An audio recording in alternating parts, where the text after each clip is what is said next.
video kali ini saya akan menjelaskan materi tentang nukleotida dan asam nukleat. Selamat menyaksikan. Nah, apa itu nukleotida? Nukleotida adalah molekul kecil yang menjadi unit dasar penyusun asam nukleat, yaitu DNA dan RNA. Nukleotida berperan sangat penting dalam kehidupan karena menyusun materi genetik yang menyimpan dan membawa informasi genetik. Selain itu, nukleotida juga terlibat dalam berbagai proses metabolisme sel, seperti penyedia energi dan pengatur reaksi kimia di dalam sel. Selanjutnya, struktur nukleotida. Nah, struktur nukleotida terdiri atas 3 komponen utama, yaitu yang pertama, basa nitrogen. Nah, basa nitrogen merupakan komponen nukleotida yang mengandung unsur nitrogen dan bersifat basa. Nah, basa nitrogen dibedakan menjadi 2 kelompok utama, yaitu purin dan pirimidin. Nah, purin ini terdiri atas adenin dan guanin, sedangkan pirimidin terdiri atas sitosin dan urasil. Jadi perbedaan jenis basa ini sangat penting dalam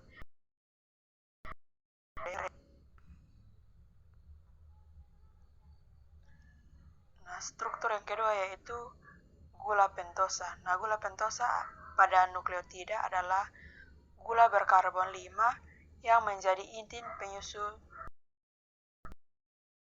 itu ribosa dan deoksiribosa. Nah, ribosa ini terdapat pada RNA, sedangkan deoksiribosa ini terdapat pada DNA. Dengan perbedaan utamanya terletak pada atom karbon kedua, di mana ribosa memiliki gugus hidroksil atau OH, sementara deoksiribosa hanya memiliki atom hidrogen atau atom H. Jadi gula ini bersama fosfat dan basa nitrogen membentuk nukleotida, unit dasar pembentuk asam nukleat. Selanjutnya yaitu struktur yang ketiga yaitu gugus fosfat. Nah, gugus fosfat terdiri atas 1 atom fosfor yang berikatan dengan 4 atom oksigen. Secara sederhana, gugus fosfat tersusun dari unsur fosfor dan oksigen. Gugus ini bermuatan negatif sehingga memberikan sifat asam pada nukleotida dan memungkinkan terbentuknya ikatan fosfodiester antara nukleotida dalam DNA dan RNA. Selanjutnya yaitu fungsi nukleotida. Nah, nukleotida ini berfungsi sebagai unit utama penyusun DNA dan RNA yang menyimpan serta membawa informasi genetik. Selain itu, nukleotida berperan sebagai sumber energi bagi sel, seperti ATP yang digunakan dalam berbagai aktivitas metabolisme.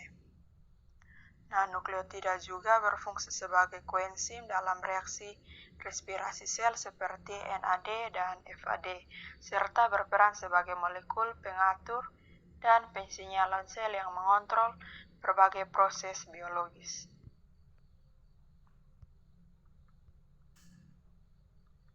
Selanjutnya yaitu asam nukleat. Asam nukleat adalah biomolekul penting yang menyimpan dan mentransmisikan informasi genetik.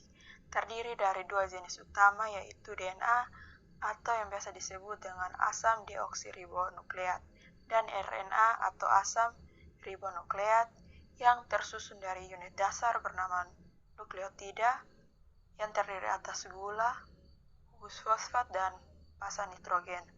Dan DNA ini membawa cetak biru genetik sel, sementara RNA berperan dalam sintesis protein dan fungsi seluler lainnya, menjadi fondasi kehidupan, evolusi, dan bioteknologi modern. Selanjutnya kita akan membahas tentang DNA.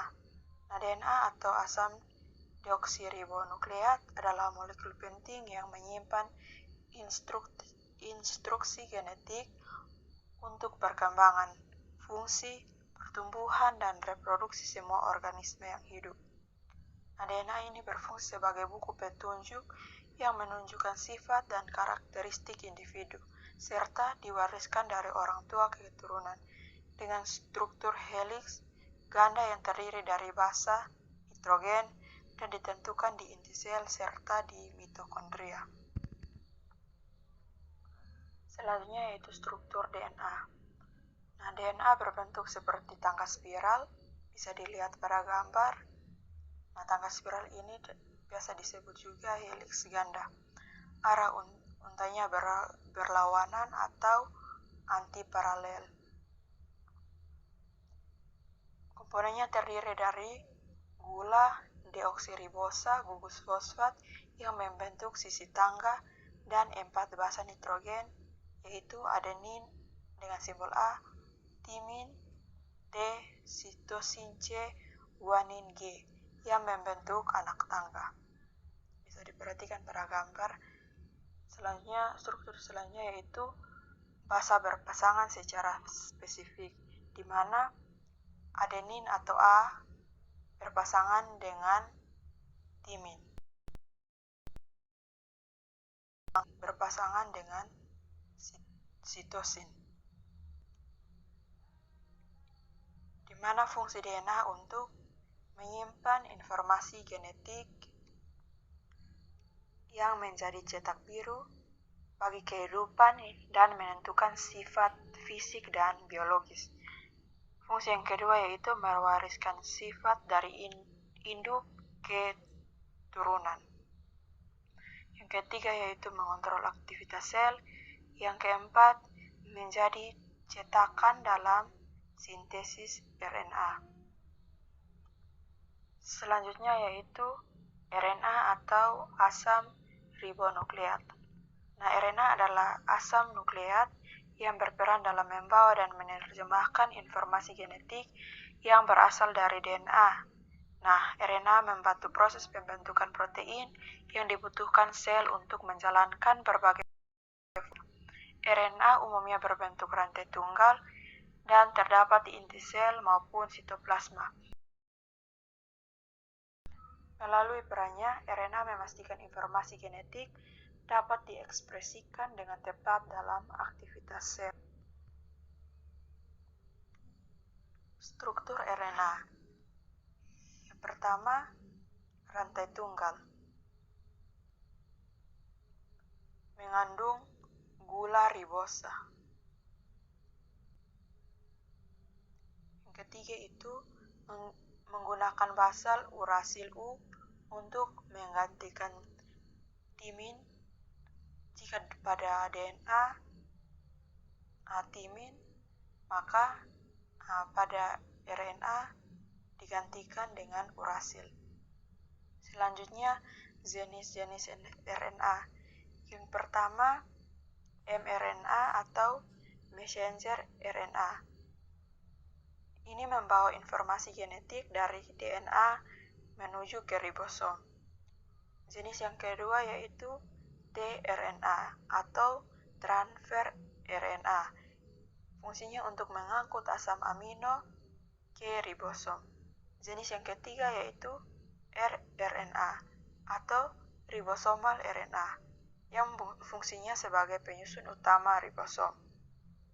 Nah, fungsi utama dari RNA yaitu berperan dalam sintesis protein, regulasi ekspresi gen, aktivitas enzimatik tertentu pada ribosom. Selanjutnya, perbedaan DNA dan RNA. Nah, perbedaan utama DNA dan RNA ini terletak pada gula penyusun atau deoksiribosa. Jika pada DNA, gula penyusunnya yaitu deoksiribosa, sedangkan pada RNA ribosa. Perbedaan yang kedua itu terletak pada struktur. Untai pada DNA itu ganda, sedangkan pada RNA itu tunggal atau hanya satu. Dan perbedaan yang ketiga yaitu pada basa nitrogen, yaitu basa nitrogen pada DNA yaitu timin, dan pada DNA digantikan dengan urasil. Jadi, DNA berfungsi sebagai penyimpan informasi genetik jangka panjang, sedangkan RNA berperan sebagai pembawa pesan dan pekerja untuk mengekspresikan informasi genetik tersebut menjadi protein. Selanjutnya, ikatan dalam asam nukleat. Ikatan dalam asam nukleat adalah ikatan kimia yang menghubungkan nukleotida satu dengan nukleotida yang lainnya sehingga membentuk struktur DNA dan RNA. Ikatan utama dalam asam nukleik terdiri atas ikatan fosfodiester dan ikatan hidrogen. Nah, ikatan fosfodiester adalah ikatan yang menghubungkan gugus fosfat dari satu nukleotida dengan gula pentosa dari nukleotida berikutnya. Ikatan ini membentuk rangka utama DNA dan RNA. Yang kedua yaitu ikatan hidrogen. Ikatan hidrogen yaitu ikatan yang terjadi antara pasangan basa nitrogen pada DNA adenin berpasangan dengan timin dan guanin berpasangan dengan sitosin. Ikatan ini menjadi dua untai DNA tetap menyatu. Jadi kesimpulan dari materi ini yaitu nukleotida merupakan unit dasar penyusun asam nukleat yang terdiri atas basa nitrogen, gula pentosa, dan gugus fosfat. Nukleotida berperan dalam pembentukan DNA dan RNA serta dalam berbagai proses metabolisme sel.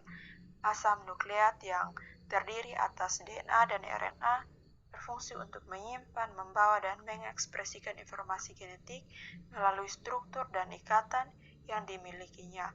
Asam nukleat mengatur aktivitas sel, pertumbuhan, perkembangan, serta pewarisan sifat pada makhluk hidup. Sekian materi singkat yang dapat saya presentasikan. Semoga bermanfaat. Terima kasih.